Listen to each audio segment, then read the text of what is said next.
Hey everybody, What's I'm going on, Jay, guys? And I'm Chris the Bird Nerd, and we and we are are the the Bird Bird Brains. Brains. I guess Cheers. my mug's back there. I blew that one, didn't I? Man, Okay, jeez. I cheers the mug. It's fine. I wasn't cheersing you, just the mug. Um, Do it for all of us. well, if you're listening, maybe you can hear another laugh. If you're watching, you might have noticed we got another person in the video tonight. We do. We got a special guest tonight.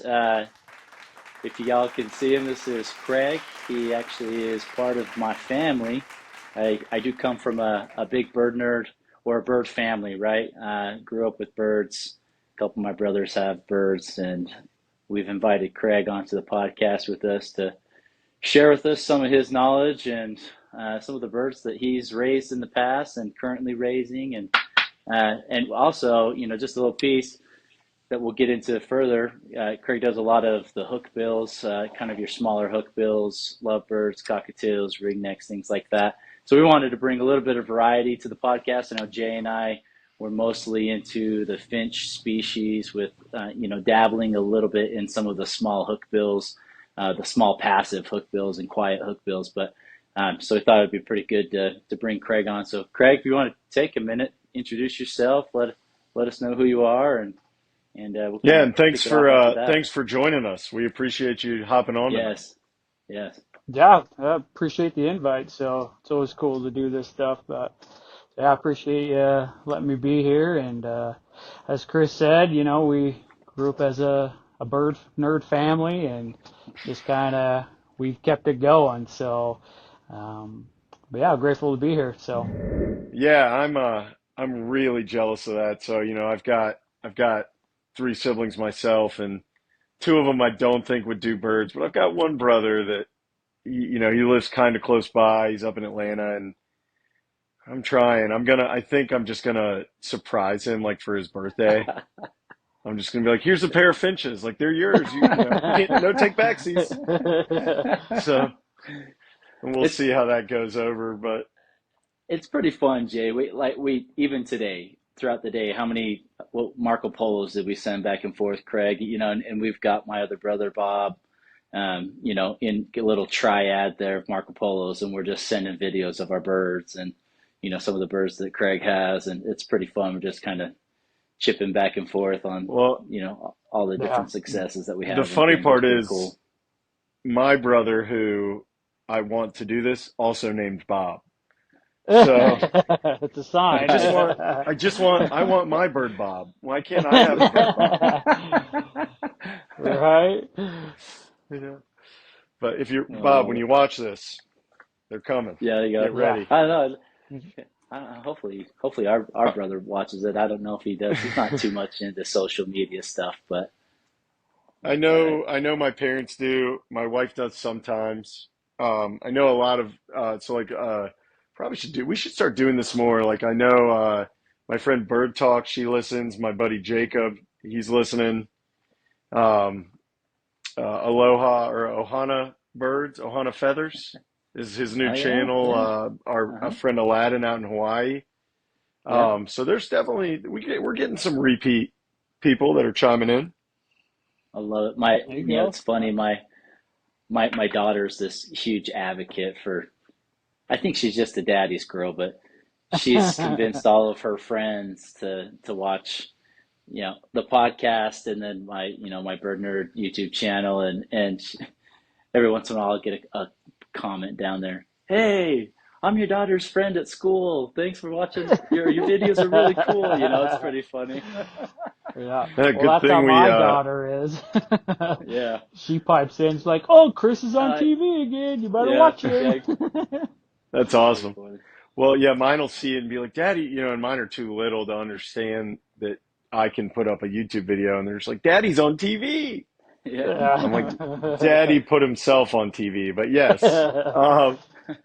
But yeah, yeah, I mean, all that stuff is, I love this podcast. I love getting to do outreach like this, and it's great to have somebody outside of our world a little bit. So, Craig, why don't you Yeah. start with Let's go with growing up. So obviously you grew up with Chris, and we've heard a little bit about it, but I want to hear it from your perspective. So um, just if you were going to tell the story of growing up with birds from the Craig perspective, let's hear that.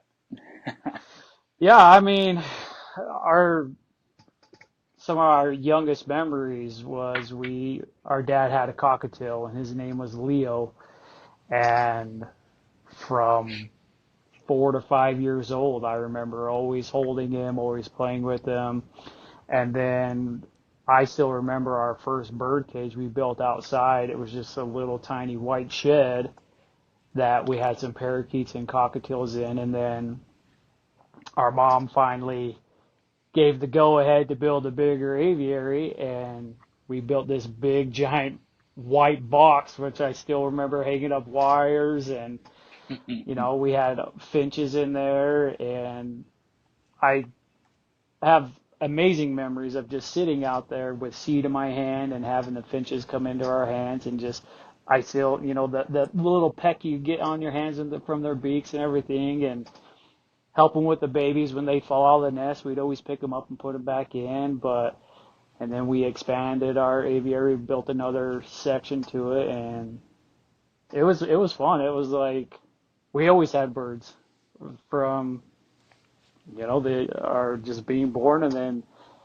till I mean, freak when I left the house, they still had some, but it was I'm pretty sure we had birds all the way up until I left the house, and then yeah, Dad sold them because I was leaving and he yeah, didn't no want one to to take care take of them. care of them. Yeah, that's I how it j- was.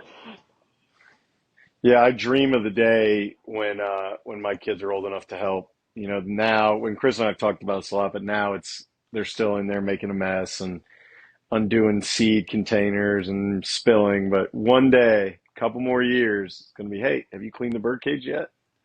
I'm telling you, it's fantastic to have, because my daughter, my oldest daughter, she's almost 17.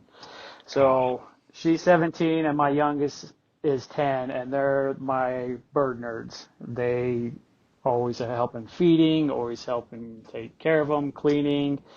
If they need to be out and be held, they're the ones that do it. So when they get old enough, it's fantastic. so that's how you're So, pulling off hand feeding, which we're gonna get to that. But yeah, that you got a little army. That makes yeah, sense. yeah, it helps out I for sure. So, Yeah, I need to keep having kids so I have enough, work hands in the fields out there helping me out. So that's why they used to yeah. do it in the old days, right? It's like, oh, we got a lot of fields to plow. Better have a couple more sons, right? Yep, absolutely. So, Yeah, now it's just to take over the but birds. That's about all our Right. inheritance is to give to our yeah, kids because the I'm good with birds yep. that. suck us dry on every other resource. Yeah. So I got great birds. They're yeah, worth something. that's right. Yeah, Yeah. So All Craig, right. you gave us a good description growing up with obviously with Dad having birds and really our whole childhood. I don't ever remember a time when we didn't have birds, right? And I think they built the yeah, aviary when I was like a baby. So we yeah. had the aviary my entire childhood. Um, After you left the house, you grew up, decided to become a man. Um, Ha. have you have you always kept birds? And did you ever take a break?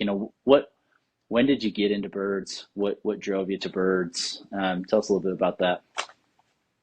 Yeah, so I've always just been growing up with them. I always wanted birds.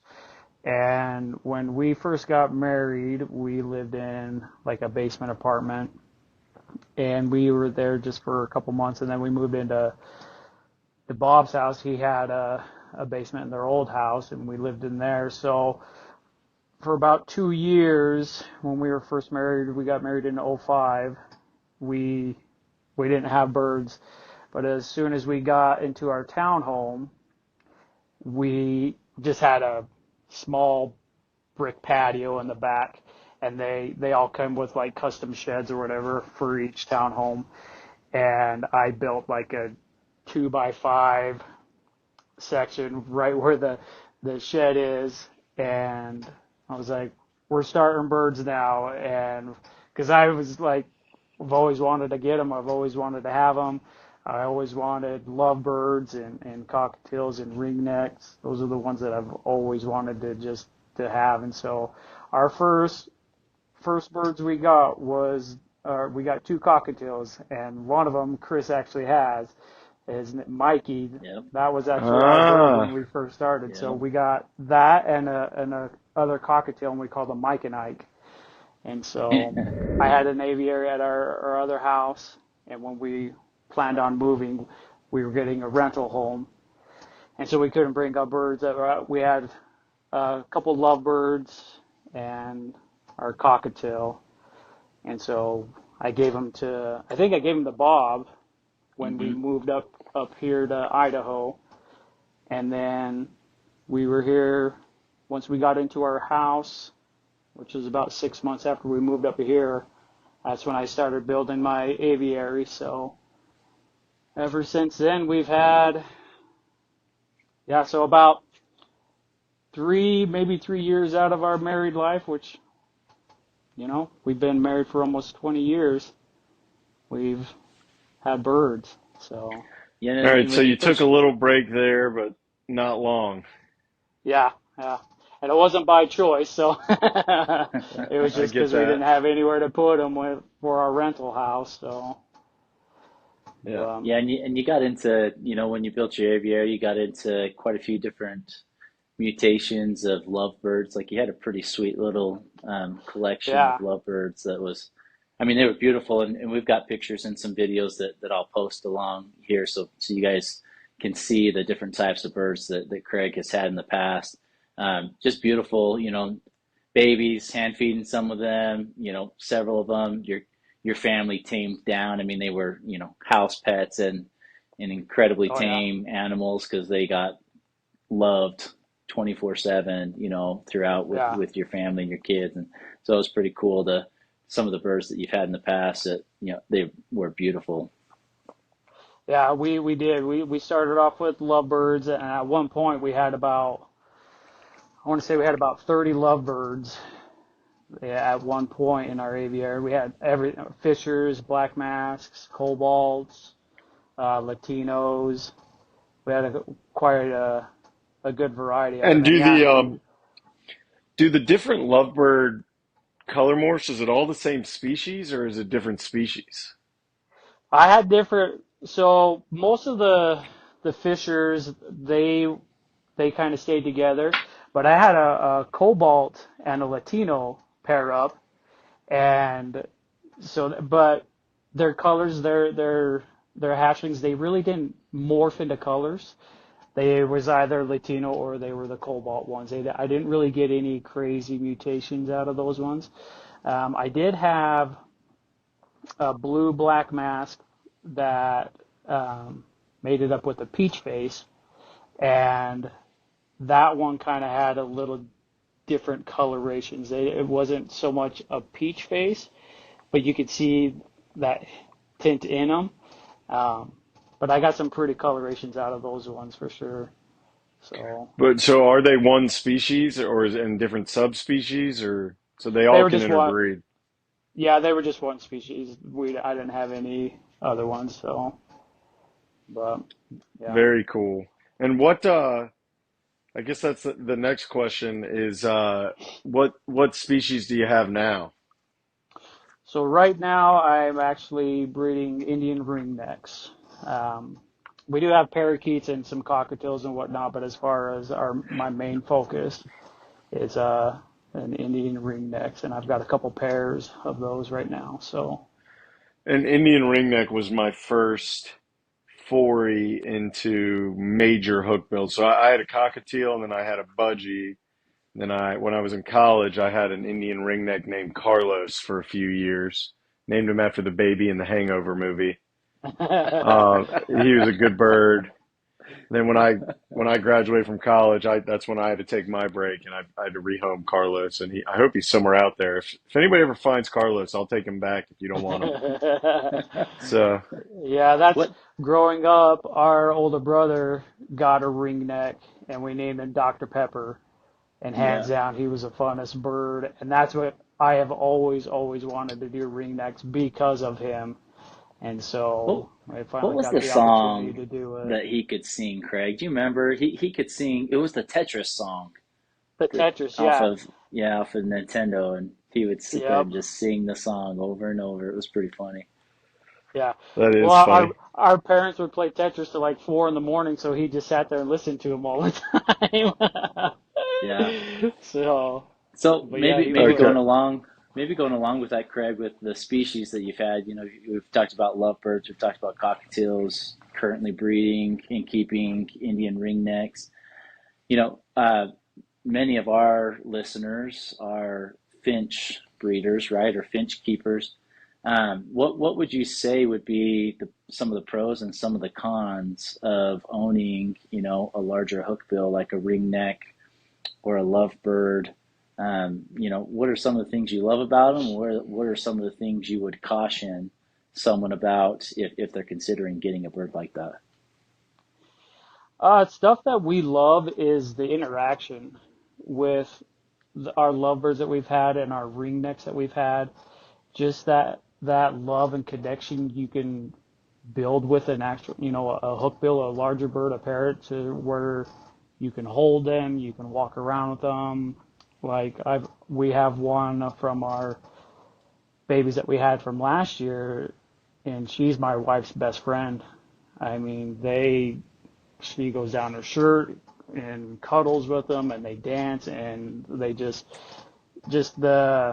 the relationship you build with them, it's really cool. Like you can really connect with them and have that bond with them, and it makes it all worth it. Like it really does. And their personalities are just crazy. Like you get certain ones that are they're just awesome. They're just off the wall fun to do. Um, you get your certain hook bills that definitely are squawky and loud. And sometimes, I just wait that I'm going to get a police officer at my doorstep with a noise complaint sometimes, but I'm like, but, so that you do, that is one caution for sure. You get your bigger hook bills, and they are loud. They need attention. They really do. And you can tell when they want it, they'll let you know when they need that attention. But they make great companions. They're absolutely a blast for sure. So, Yeah, but I've got a 17-year-old eclectus named Einstein. I don't know if you've seen any pictures or videos of him, but he's not that cuddly. He doesn't want to go down, but he does like to just sit here and cuddle, or uh, he'll hold his beak just against your face. And I do. I showered. I took a shower this afternoon after cleaning my birds this evening, and I brought Einstein needed one too, so I brought him in the shower. And it is funny. Yeah, That's there is a awesome. lot of personality. Um, and I call him a wet chicken afterwards, and he's kind of mad.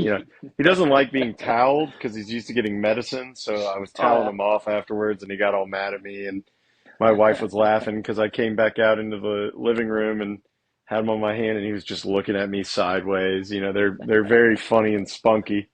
you should try a hair blow dryer, because with ours, my daughters and my wife shower with ours like at least 3 times a week, and then he just sits on our towel rack and they just blow dry him, and he absolutely loves it.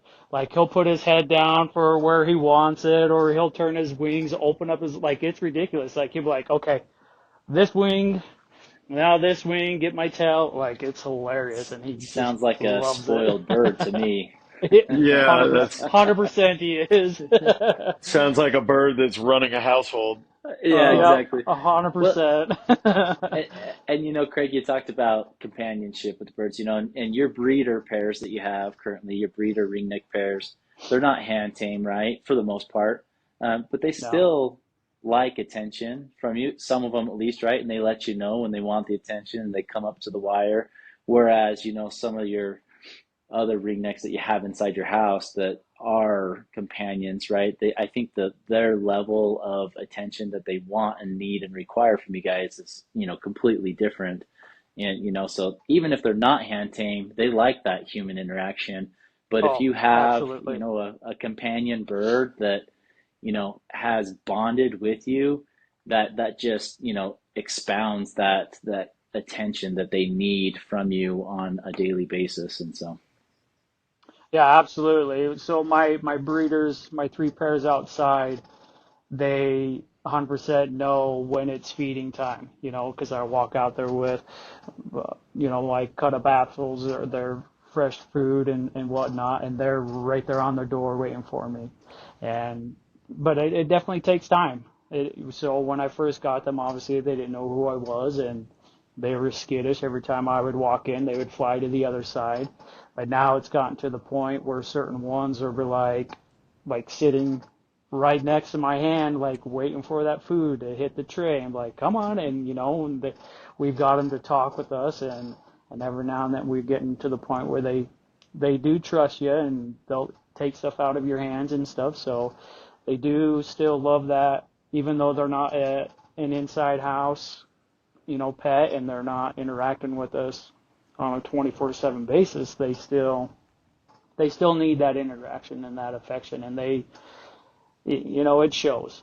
And that bond that you make with them, it's cool too. So, Yeah, I try to explain to people, like when they're meeting Einstein, or even when they're seeing my finches, that birds can 100% tell people apart.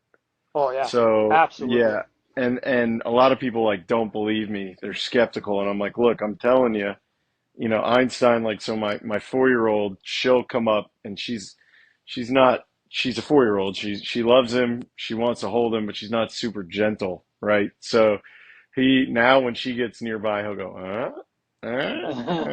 He just gives me this little alarm, like, hey, are you watching her? She's a wild card.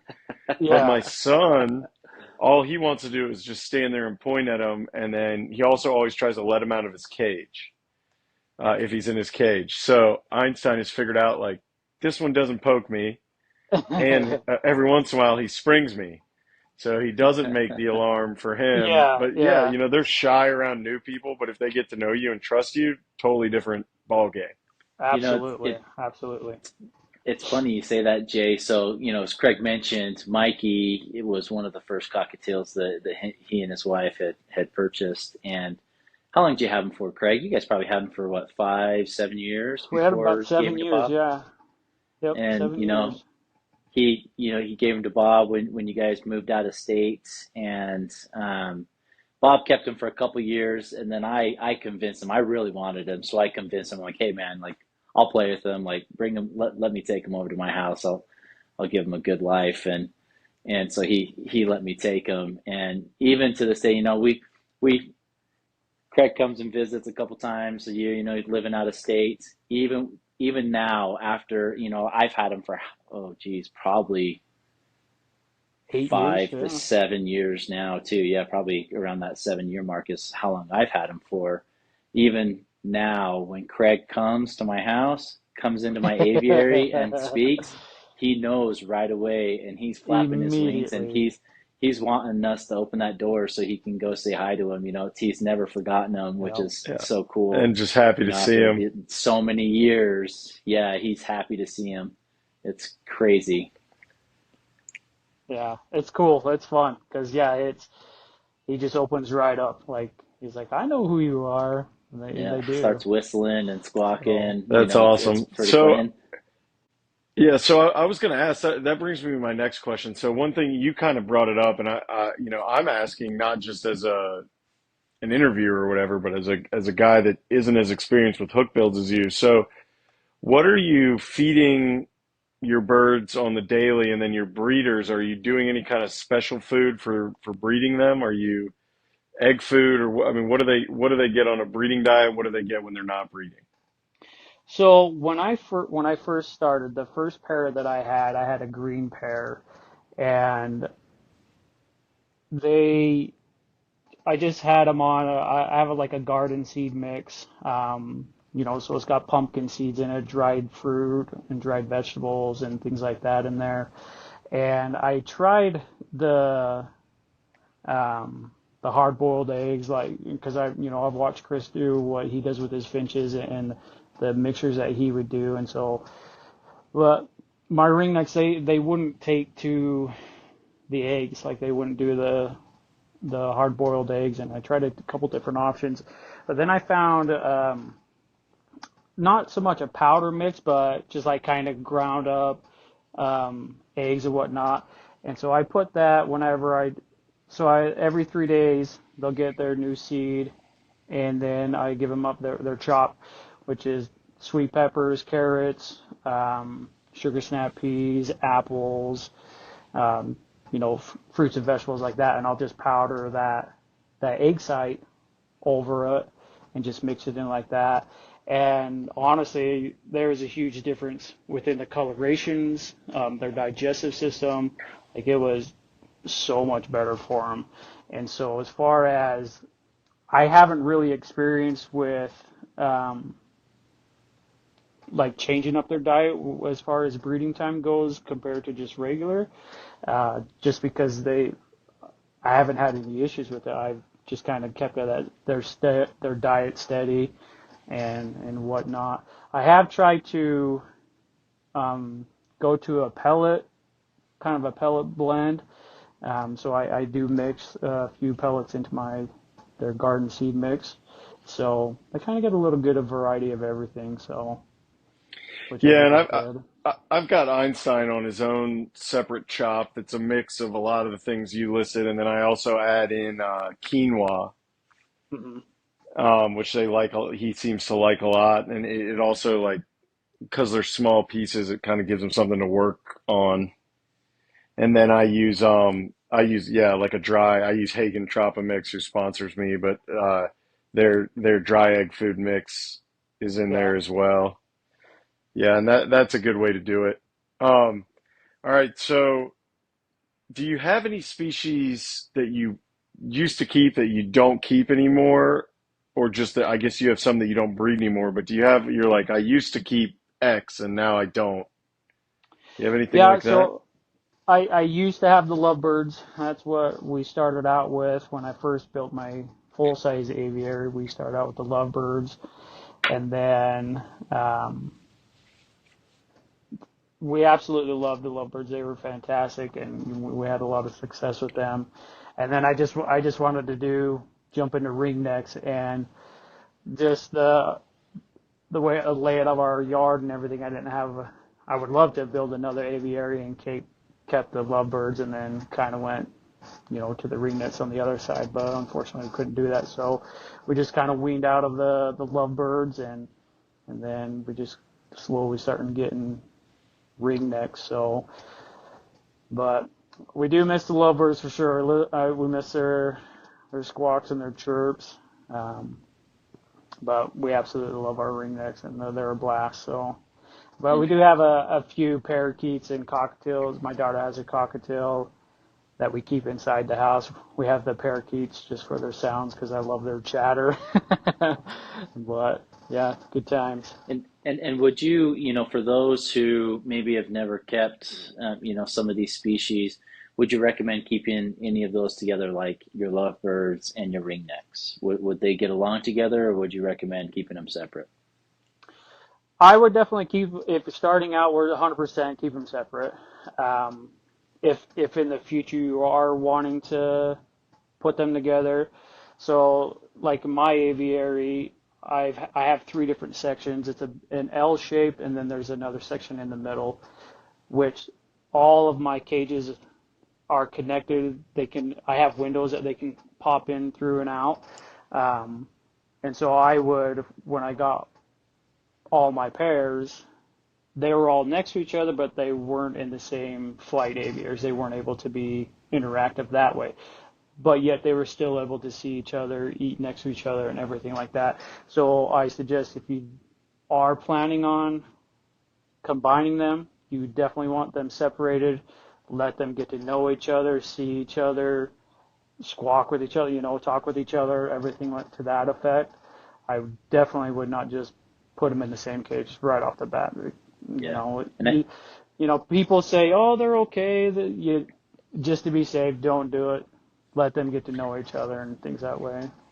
Yeah, I And mean, I would I was to say I've go for it. I've gotten a ringneck bite before, and it's no joke. Yeah, They can they can crack a big nut if they want to, so they could also crack another bird's foot or beak yeah, or your finger. Yeah. And I was just going to yeah, add to that, Jay, ringnecks, they're a bigger bird, right? If you're measuring head to the tip of the tail, and they've got long tails, right? Um, yeah, that's a bird that needs a lot of space, right? So if you've got them confined into a smaller space, especially mixed with other birds, even like lovebirds, that I feel like lovebirds, they've got a personality that they can hold their own against a lot of other species, right? They can stand up to a bigger bird, but even then, I It's would a big recommend. size difference, yeah. Right. yeah, absolutely. If you've got a big cage, then sure, try to slowly integrate them. But if you've got a smaller cage that would only hold, say a pair of ringnecks, I probably wouldn't recommend adding other birds. Which I guess brings me into my next question, Craig, and this is the one of the most important questions I'm going to ask you, especially since the types of birds Jay and I keep. But and I don't know if I've ever remember you owning one, but why don't you keep finches? I honestly, I would love finches. I would love canaries. Just the the beautiful sounds that they have. My favorite bird in the world, honestly, is a goldfinch. Like I remember growing up just seeing goldfinches or like a Blue Zealand bunting. 100%, I would love to have those. But I don't know, for some reason, I wanted, especially with the kids, I wanted them to be able to hold the birds, interact with the birds, and we wanted to raise that way.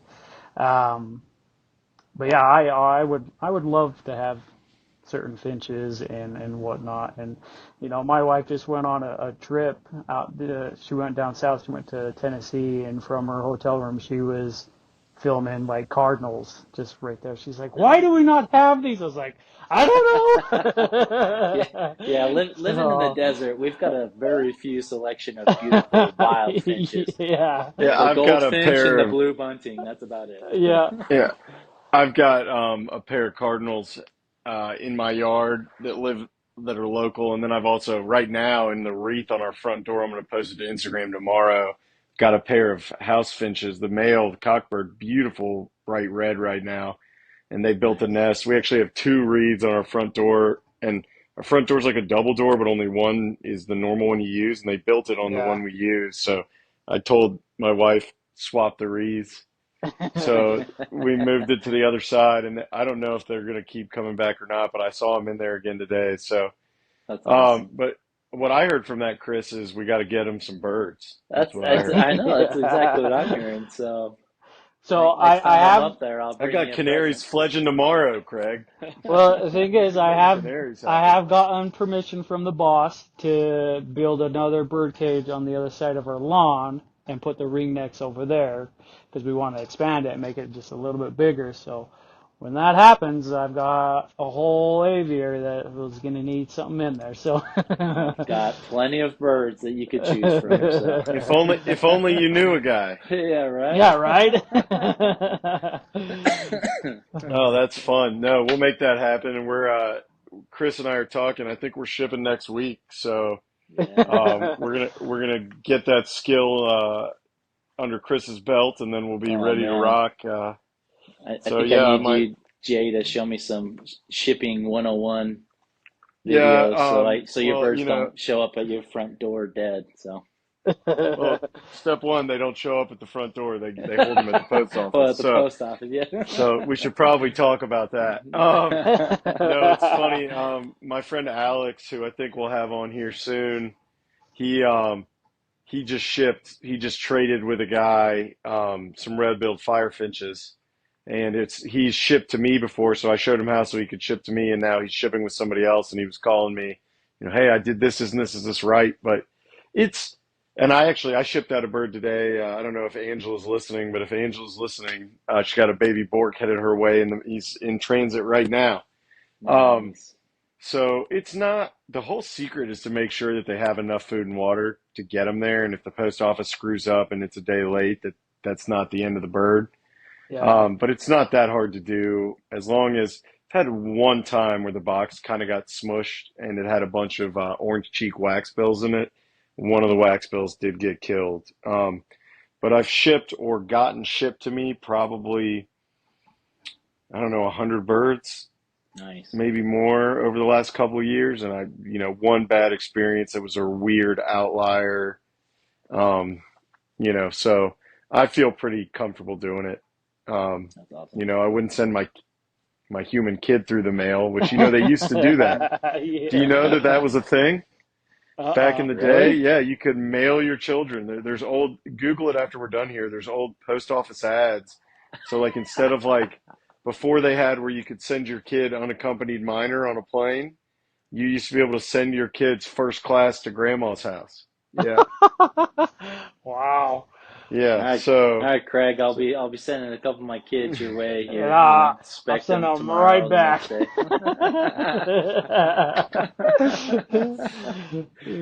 okay. So, let's I got kind of a hot topic question here next. So when Chris and I were going over the questions for this interview, I sent him the list and I said, add to it, change it, whatever you want, but you can't change this question.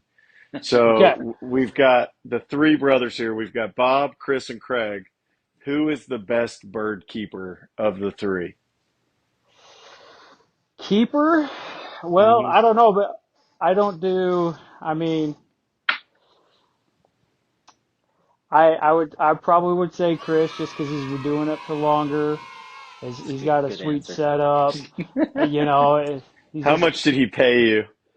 well, he's not hasn't paid me anything yet, so he better be forking over something good.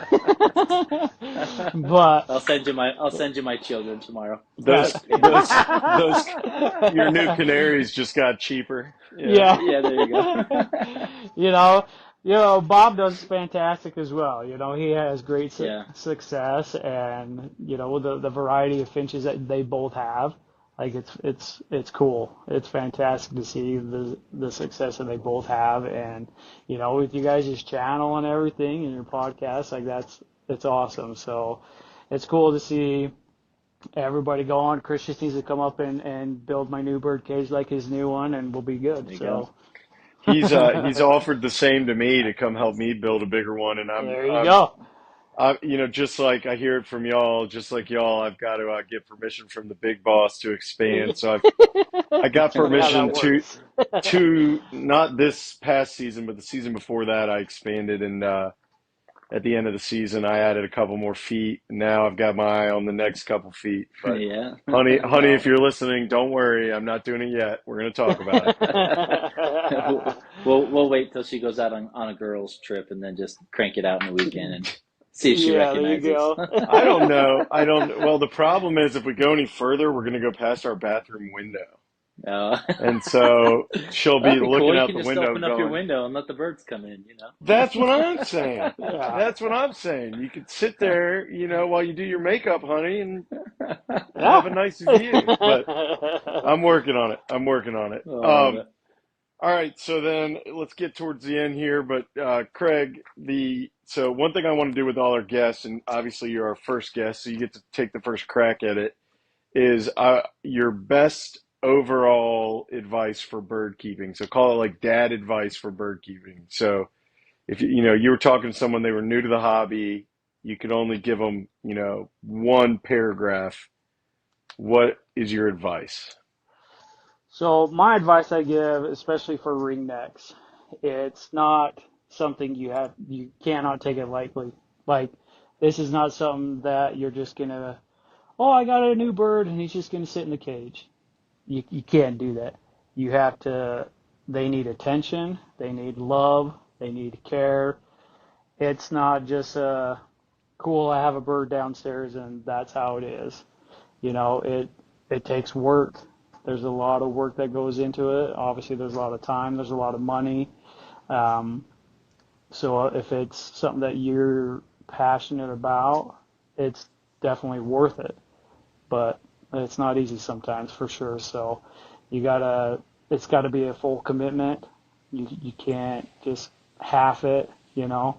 That's how it's so many these birds get in trouble and get sick and whatnot, is just because they don't get the care they need. They don't get the love they need. So full time commitment, it's a job, but it's definitely worth it for sure. So You know, Craig, I love that answer, and I think that goes along with what Jay and I advocate almost every podcast video and videos that we post on our channels. Do your homework, right? yeah, If you're not in a position that you can give a bird as much time as you would give your child, then maybe it's not the right pet for you. Or find a finch like what Jay and I own that doesn't need constant human interaction. They just need a nice, yeah, safe environment, food and water, and a healthy living space, and then they don't need any more human interaction, right? And that's all you need to do. So do your homework.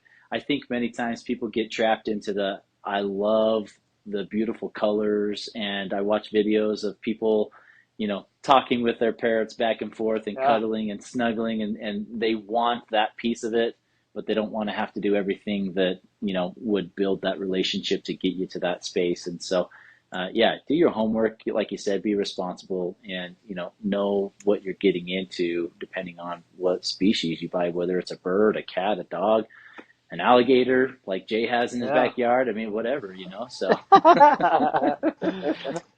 I saw some big ones this weekend. Yeah, I mean it. I think that's great advice. Yeah, I mean, and I mean even me.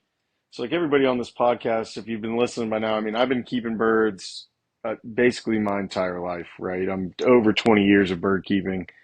So I got Einstein last year, and I mean Chris knew about it before I got Einstein, but I mean I bugged every person I could think of, narrowed, I knew I wanted a big hookbill as a pet.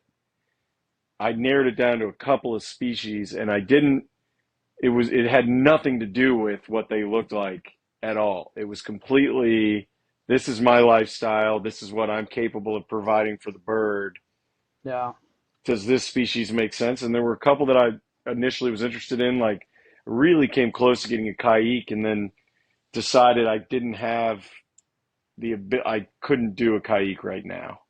And it's funny. So we got Einstein, which Einstein was a rescue and a whole bunch of things, but Einstein's great. He's a wonderful bird. But at the time, my wife was like, "You can get him. That's great, but like I'm not going to be involved." And of yeah. course, now I was out of town, get a video from her. She's in the kitchen and Einstein's on her shoulder, right? She's making the kids Nice. lunch.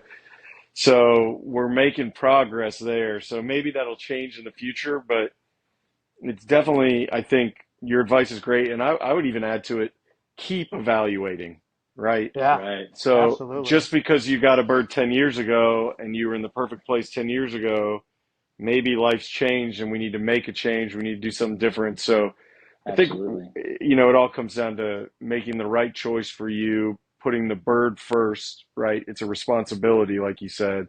Yeah, It's not a toy that when you're done with, you can put it back in the closet and turn the light off, like a Toy Yeah. Story toy and come back and play with it in a 3 weeks.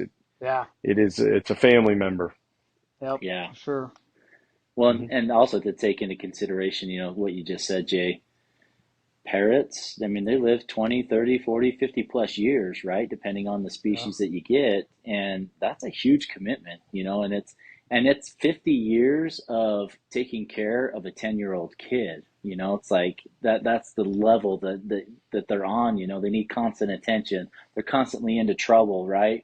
Making messes. And, it's that for a really long time. But and that leads me to the last question that I wanted to ask you, Craig. And I know you've got ringnecks right now, and you're currently hand feeding several chicks, which that in itself is a huge commitment, right?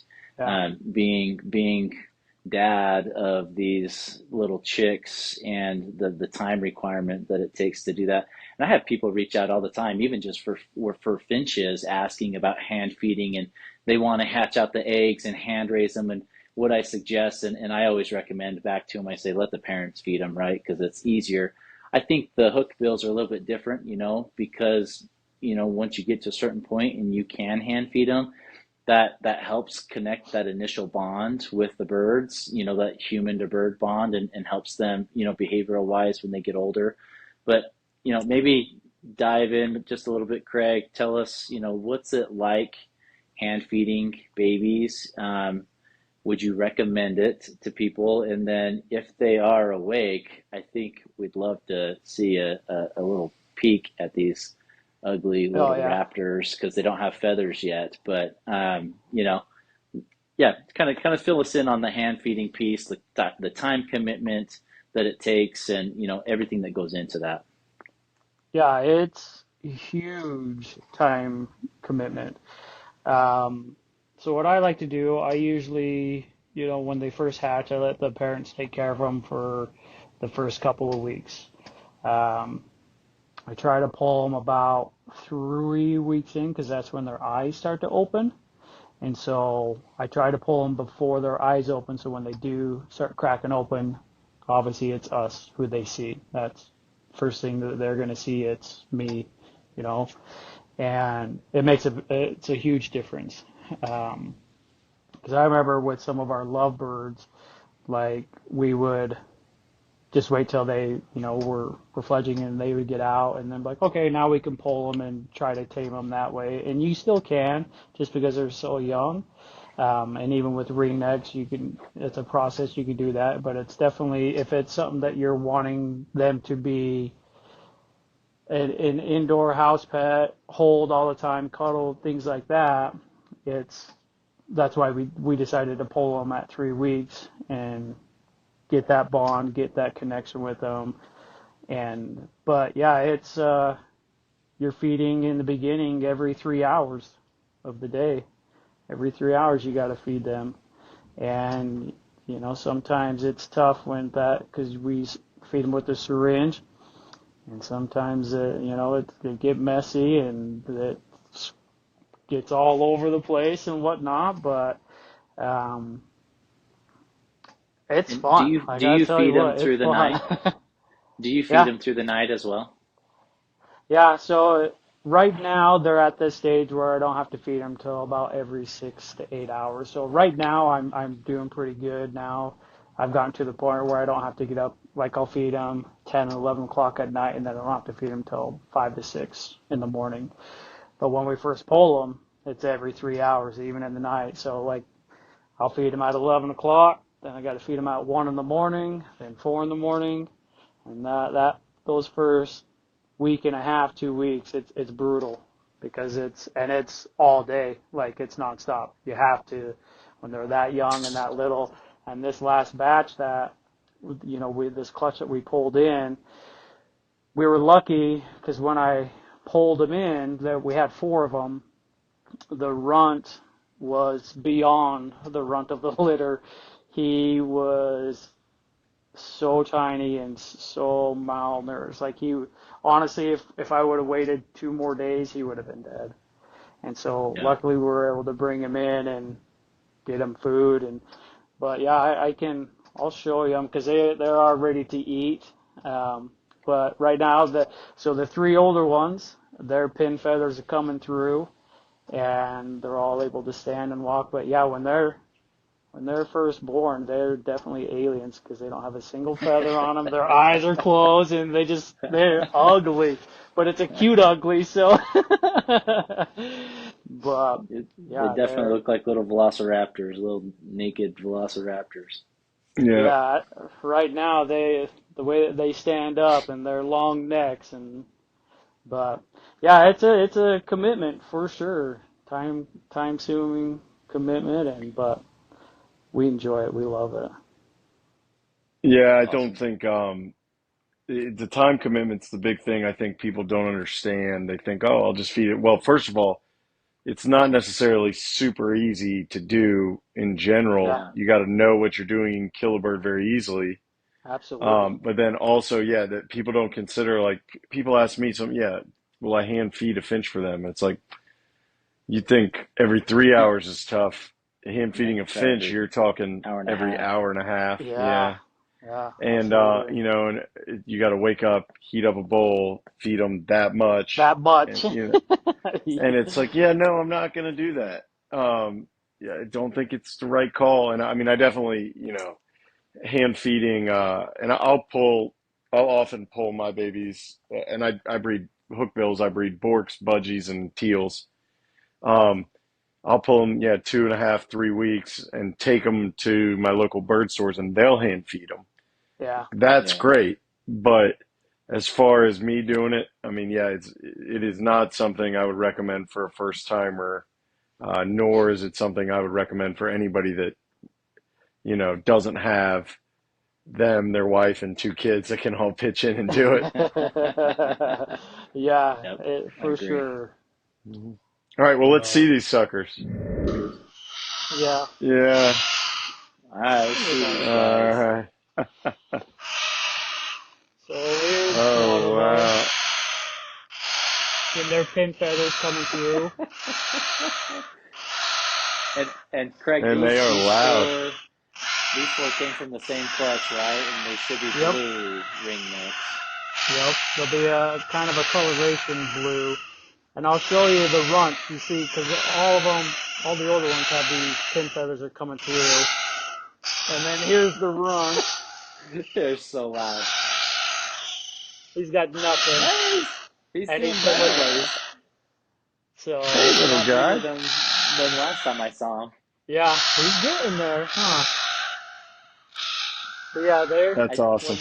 they're hungry. They're ready for squawk, for sure. I think this is a good video to show people, even as babies, how loud they can be, and then just times that loudness by 10 when they're adults, and Yeah, just as frequent, you know. yeah. Yeah. And if you're listening on Spotify, sorry, but you should pop over to the YouTube version, or I think our Spotify actually does have video capability, but definitely worth just to get a glimpse of that. Because even if you're a longtime bird keeper, a bird store person, you really don't get to see that very often. That's really special. Right. That's pretty cool. It's Yeah. awesome. And It's fun. So yeah, we've built. It's funny because like they'll be perfectly quiet, and we have them next to our other birds here in the house. But if I come walking in the house and if I say anything to anybody, immediately, "Rah, rah, we hear your voice. We know who you are. Like, come get us."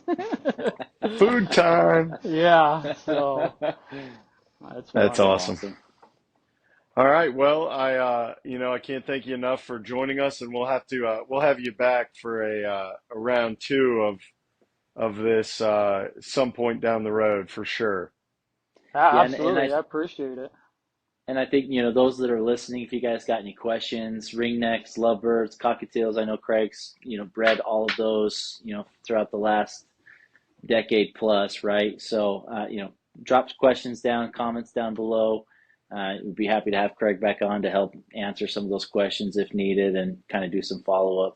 And we'd love to see the babies when they're all feathered up too. So, Yeah, Absolutely. absolutely. Yep, we'll do for sure. So we'll definitely give you updates on them. Do you have anything you want to plug? Do you have social media at all or a website or anything you want to tell anybody about? I'm not sure if you do. So I don't myself. I don't do any social media. My wife and my girls, they all had Instagrams of every. I swear every bird we got, and they've made an Instagram page on them. So, but I don't myself. But they always tell me I need to, but not yeah, Maybe at the you do moment. need to. So we'll get Uncle Chris to reach out to them and get some links we can put in. But There we go. yeah, we really appreciate you being on, and we'll catch you soon. all right, sounds good, guys. I appreciate it. All right, thanks everybody for listening. Thanks, guys. We'll see you.